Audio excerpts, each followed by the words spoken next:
आज मी इडलीसाठी जी चटणी बनवली ना ती खूप वेगळ्या प्रकारची आणि खूप टेस्टी सुद्धा आहे.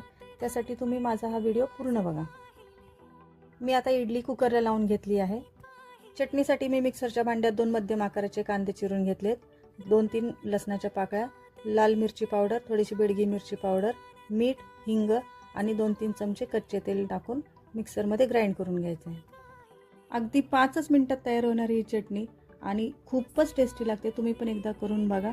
आणि हे बघा तोपर्यंत इडली पण झालेली आहे आणि हे जे इडलीचं पीठ आहे ना मी ते घरी बनवले आणि हे बघा किती छान मऊ एकदम सॉफ्ट इडले झालेले आहेत. प्रॉपर साऊथ इंडियन पद्धतीने हे इडलीचं पीठ मी बनवलं आहे. माझ्या नंदेने शिकवलेलं आहे.